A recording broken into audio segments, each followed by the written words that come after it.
قاضی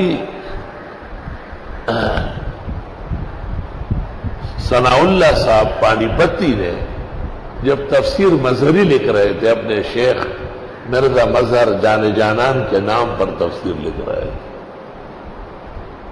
تو مرزا مظہر جان جانان کو کہا آپ بتائیں نا، آپ تو اولیاء اللہ میں سے، خضر زندہ ہے یا مردہ ہے؟ تو مرزا مظہر جانان صفت بصیر میں مراقب ہو گئے۔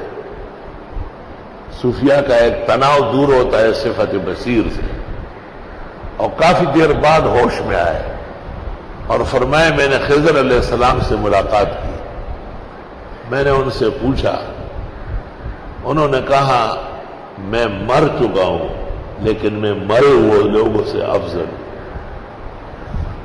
ہمارے ایک ساتھی تھے، ویڈیل خا جواب ہے اوپر ڈورے پریشان سو ڈیل خا جواب اڑ دو۔ مطلب یہ کہ دنیاوی موت اگر آئی بھی ہے تو حق تعالی جل وعلا نے ان کو ایسی زندگی اور ضرورت حیات کی عطا فرمائی کہ گاہ بگاہ دکھائی دیتے ہیں۔ اس سلسلے میں چند واقعات مجھ پر گزرے ہیں، وہ آپ کو سنانا چاہتا ہوں۔ سب سے پہلے واقعہ یہ تھا کہ میرے جو بھائی زمین پر تھے، جو پہلے سے یہاں لوگ رہ رہے ہیں وہ جانتے ہیں، 2 سال پہلے 1 سال پہلے مر گئے۔ اس کو سانپ نے ڈسا تھا اور ہم ایک جگہ لے جا رہے تھے جہاں پر سانپ کے ڈسے کو دم کیا جاتا ہے۔ میری والدہ صاحبہ بھی تھی، وہ بہت رو رہی تھی۔ بس کو رکوایا ایک مسافر نے اور نیچے اترا ایک آدمی، اور اس نے میری والدہ کو کہا کہ اماں آپ مجھے 3 دفعہ کہے کہ اس کو دم کریں، اور پھر اس نے دم کرنا شروع کر دیا، اور میرے بھائی کو کہا سیدھا واپس گھر جاؤ، سب کوڑتا نہیں اس مار مار نیچے ختم دیا، وہ بالکل ٹھیک ہو گیا، یہ اکھڑا سپانے میں بس واپس گئی چتا درگاہ کا لڑ نشی فقیر بابا دروان التا دم دیر مشہور درا گئی۔ یہ ایک واقعہ تو اس زمانے میں جب اسکول پڑھتا تھا، اور بھائی کو چونکہ سانپ نے ڈسا تو وہاں ایک مزار ہے فقیر بابا علیہ الرحمت، وہ عام مزار ہے جیسے قبر ہوتی ہے، درخت کھڑے ہیں وہاں، ٹیلا میلا کچھ نہیں، کچی قبر ہے۔ ان کے جو بزرگ ہیں آس پاس وہ دم کرتے ہیں، اس سے آرام ہو۔ اس نے کہا پریدئی فقیر بابا نور فقیران نہ کھڑے زئی کھولتا۔ دوسرا، یہ مینار ہم اس طرف بنا رہے تھے اور کنواں ادھر کھود رہے تھے، اور ہم بہت پریشان تھے۔ تو ایک آدمی آیا، مجھے کہتا ہے میں تمہیں جگہ بتاتا ہوں، یہاں کھودو میٹھا پانی نکلے گا، اور تم تو خود لوگوں کو کہتے ہو کہ مینار مسجد کی دائیں طرف ہو، محراب سے دائیں بائیں طرف، کیونکہ اس میں اذان ہوگی اور اذان خانہ ہمیشہ محراب سے بائیں طرف ہوتا ہے، یعنی مؤذن یہاں نہ ہو، یہاں کھڑا ہو، الا ان یؤذن عند الخطیب باذان الثانی، وہ علیحدہ ہے، وہ بین الیدی الخطیب ہے۔ اس کے علاوہ جو 5 وقت اذان ہے، سنت طریقہ یہ ہے کہ مسجد کے اندر بائیں طرف ہو۔ تو مینار ادھر کر دیا ہم نے، اور کنویں کی جگہ اس نے بتائی، وہاں ہم نے کھدائی کی، پانی میٹھا شیرین نکلا۔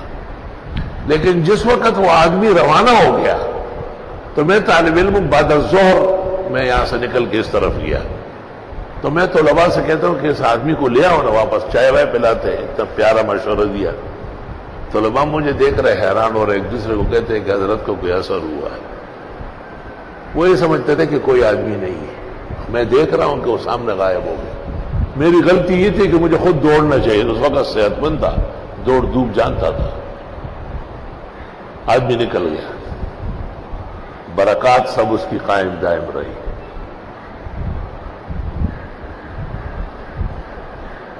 ایک جگہ میں امام تھا، وہاں یہ زرگر برادری آباد ہے. ان کے کچھ لڑکے میرے پاس آئے کہ ہمارے والد صاحب کو 14 سال ہو گئے جو لیٹے ہوئے، پیشاب پاخانہ وہی کرتا ہے. پورے گھر میں انسانی غلاظت کی ایک تعفن ہے، اور میری والدہ تقریباً دیوانی ہو گئی خدمت کر کے. اور ڈاکٹروں کا کہنا یہ ہے کہ یہ بچے گا نہیں، اور اسی طرح 50 سال بھی رہ سکتا ہے لانگڑا شل ہو کر. ایسی کوئی تدبیر جائز ہے کہ یہ مر جائے؟ کوئی انجیکشن لگائے، دوا دے دے. میں رابعہ یا خامسہ بنوری ٹاؤن پڑھتا تھا اور بڑا حیران ہوا کہ ایسا فتویٰ بھی لوگ مانگ سکتے ہیں کہ باپ کو خود مارے اگرچہ بیمار ہے. میں نے کہا یہ میرا کام نہیں، میں تو استاد سے پوچھوں گا، وہاں جا کے بنوری ٹاؤن سے پتہ کروں گا.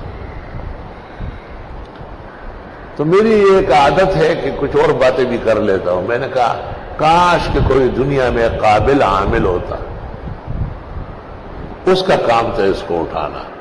جب علاج معالجہ کام نہ کرے تو عملیات کام دکھاتی ہے، لیکن افسوس کہ عاملین میں انسان کا بچہ نہیں ہے اور سارے الو کے پٹھے. اس طرح کوئی دو چار برا بلا کہا. میں اس لڑکے سے بات کر رہا ہوں اور ایک مہمان آیا اور سامنے وضو خانے میں اس مسجد میں بیٹھ گیا اور وضو نہیں کر رہا ہے، مجھے دیکھ رہا ہے. جب وہ لڑکا نکل گیا تو وہ وضو کر کے میرے پاس آئے ہاتھ جھاڑتے ہوئے. مجھے کہتے ہیں کیا ہو گیا، بہت ناراض ہو؟ سارے حامل تو ایک جیسے نہیں، کوئی اچھا والا بھی ہوگا. میں نے کہا کبھی دیکھا نہیں، دیکھوں گا تو معافی مانگوں گا، آئندہ ایسا کہوں گا ہی نہیں. اس لڑکے نے کیا کہا؟ میں نے تقریر کی، غیر معلوم ہے. میں نے کہا چند باتوں کی پابندی کر سکیں گے؟ میں نے کہا بالکل، جو آپ کہیں گے کروں گا. کہ پہلی بات یہ ہے کہ اس گھر میں جب جائیں گے، جب تک میں بیٹھوں گا اس وقت تک نہ کوئی چلے گا قدم لے گا، اور نہ کھانا پینا، اور نہ شربت، نہ چائے، نہ اس کا کوئی تذکرہ ہوگا. میں نے کہا میں ان کو پابند کر لوں گا کہ جب تک یہ مہمان آپ کے والد کو دم کر رہا ہے، خبردار کے کھانے پینے کا یا کوئی فرض آیا اور گیا. دوسری بات یہ کہ تم میرا نام پتہ نہیں پوچھو گے، مجھے کہہ رہے ہیں. تیسرا یہ کہ آپ وہاں بیٹھے رہیں گے، جب میں حدود سے نکل جاؤں گا تو آپ اٹھیں گے. تو مجھے کہا کوئی بے ادبی تو نہیں ہوئی، ان میں کوئی خلاف شرع بات ہے؟ میں نے کہا نہیں. تو قرآن شریف لے آیا، مجھے کہا اس پہ ہاتھ رکھ کے کہا ہے. جب قرآن شریف لے آیا نا تو میں نے پیشانی پیٹی. میں نے کہا سکھ صاحب اقتدار بلاو شاید تو پورا طاقت ہے، وہ سردے ہو کوئی دے رہا ٹول کار دے اس کا ہی، اور زی اتڑ لگ اس قرآن پہ ہاتھ رکھے. میں نے ہاتھ رکھا. کائے کے لیے ہاتھ رکھا ہے؟ میں نے کہا جب تک آپ وہاں تشریف فرما ہوں گے تو نہ کوئی کھانا پینا آئے گا، نہ کوئی چائے شربت کا پوچھے گا، نہ کوئی فرد بشر آئے گا، کوئی قدم نہیں لے گا. دوسرا یہ کہ میں آپ کے نام پتہ نہیں پوچھوں گا. اور تیسرا یہ کہ جب تک آپ غائب نہ ہوئے ہو میں اٹھوں گا نہیں وہاں. پھر مجھ سے پوچھتے بے ادبی تو نہیں، آپ خفا تو نہیں ہوئے؟ یہ تو آپ کو عجائب دکھانے کے لیے ہو رہا ہے. مجھے کہے چلے؟ میں نے کہا چلے. قریب جگہ تھی، 5-10 منٹ میں ہم وہاں پہنچ گئے. اس کے بیٹوں کو بلایا باہر. میں نے کہا اور کون کون ہے گھر میں؟ کہا امی ہے. میں نے کہا سب بات سنو میری. یہ ساری باتیں ان کو ایک ایک کر کے بتائی اور ہم اندر داخل ہو گئے. جب اندر داخل ہوئے تو وہ ایسے پنجوں پہ ہو گیا اور اس کو کہتے ہیں یہ کونا توڑو، یہ کونا توڑو. ہر کونے سے کمبل نکلتا ہے، اس میں سڑا ہوا گندا گوشت کا پھینکو باہر. اور جب میں نہیں دیکھتا ہوں تو میری طرف دیکھتا ہے ایسا. اور وہ شل جو پڑا ہوا تھا اس کو کہتے ہیں اٹھو اٹھو. 14 سال سے پڑا ہوا تھا. وہ اٹھا, کہا دیوار پکڑو, دیوار کے ساتھ ساتھ چلو. اٹھ گیا. جب دیوار ختم ہو گیا کہ خود چلو, روانہ ہو گیا. اس کے بیٹے کو کہا تولیہ, صابن, جوڑا لے جاؤ, کپڑا, مسجد میں نہلا کے اور 2 رکعت پڑھوا کے حضرت کی مسجد میں وہ یہاں لے آؤ. وہ چلا گیا. میں بیٹھا ہوا ہوں, یہ بھی بیٹھا ہے. 15-20 منٹ میں واپس آ گئے. مجھے کہتے ہیں کوئی طاقتور خیر کا عامل نظر آیا؟ میں نے کہا بالکل. میں رونے لگا. میں نے کہا آپ نے بہت زیادہ احسان کیا لیکن مجھے بالکل باندھ دیا. ایس جیسے بہت غلام آپ کے پیروں میں ہوں گے. یہ ایک تھوڑا ہی ہے, دیکھیں ذرا آپ دم میں نبھا دینا. وہ یہ ایک تھوڑا ہی ہے, ایسے خدا کے بہت بندے ہوتے ہیں. یہ آپ کو دکھانا چاہتا تھا میں.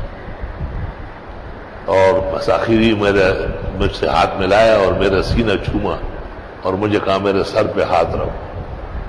کہا آپ درس حدیث دیں گے, تفسیر دیں گے. اس وقت کوئی اس قسم کا نظام نہیں. رابعہ کا طالب علم تھا.